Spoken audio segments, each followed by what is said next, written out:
Thank you, Mr. Chairman. Yes or no, quickly for the three of you, just for the record, is the China investment into the Panama Canal a direct threat to U.S. national security? Yes or no? Mr. Solis, start with you down the panel. Thank you.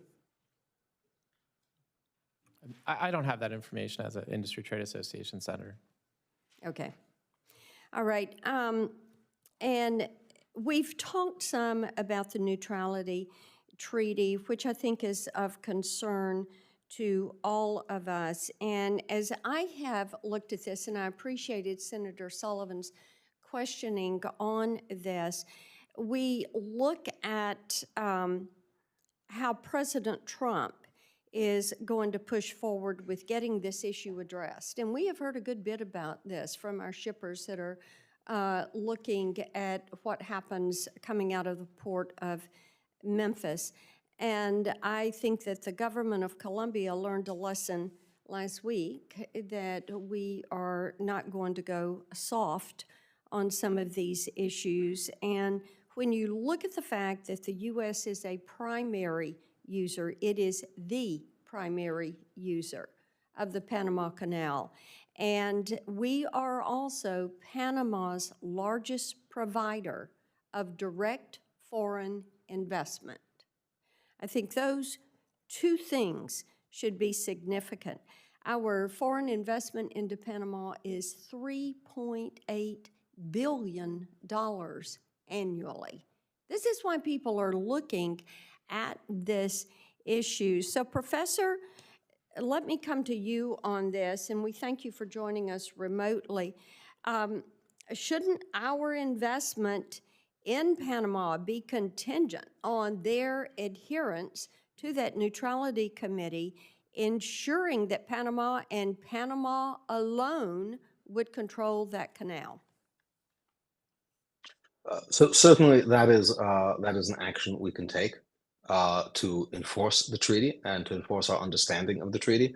That's an action we can take even without the treaty. Right. So to the extent that the United States considers the Chinese operation of facilities around the canal to be against its interests, it can certainly condition aid and economic relationships on the exclusion of China. Now, the United States has typically not worked that way. And that may be one of the reasons why, as we heard in the testimony, China has basically made inroads everywhere. But for that, we don't even need the treaty. Certainly, if we consider the treaty to be violated, measures like that, far short of the armed force authorized by the treaty, would be reasonable and productive places to start. Professor, let me interrupt you there because I do want to move on. I think that as you look at how China has used the Belt and Road Initiative, and we've talked some about that this morning, we know that they have pushed the digital yuan.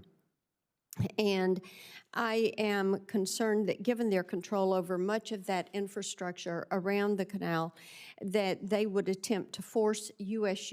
shippers or our allies to bypass the dollar and use the digital yuan as they are in other countries where they're practicing debt diplomacy and where they're expanding the Belt and Road Initiative. So Chairman Sola, could you speak for a moment about the potential for fee manipulation with the CCP? Because, as I mentioned, we are hearing a good bit about that. We are hearing that the toll structure disadvantages U.S. companies, that the Canal Authority has begun charging millions of dollars to skip the queue, and these fees put many bulk shippers in an adverse position, and these bulk shippers have a huge impact on ports along the lower Mississippi River. And, you know, these exorbitant fees are there unless you're going to face delays at the canal. And then the impact of hearing these Chinese companies would preference the yuan as opposed to the dollar. Thank you, Senator. The fees that I think we are looking at, or we have been looked at, and the reason that we went there was because of the auctioning of the slots. And so what Panama did is they had a smaller percentage, maybe 20% allocation and then they moved it up to 30% and 40% because it became a moneymaker for them. So as they reduce. Okay, and let me interject here. The auctioning of the slots gives these the right to skip the queue. Yes, ma'am. Okay, so just for the record there, continue. So the auctioning of the slot, under maritime law, it's first come, first served, but Panama's always put a certain percentage aside. And they started to put more and more. So we got a lot of complaints. We got a lot of complaints from LNG carriers that paid $4 million to go through. And we got a lot of complaints from agriculture that didn't have the money to pay to go through because their goods were gonna go down. So if you look at the financial statements, I'm a nerd, I look at financial statements of everybody.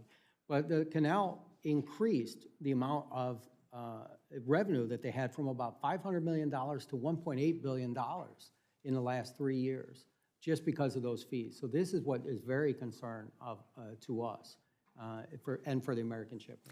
And have you seen a tendency to preference the digital yuan over the dollar? I've heard of the digital yuan, and I've also heard of it used in international shipping as a currency. It is something that I would say that we have an eye on because we have a digital shipping exchange rule coming up, but we will keep monitoring it.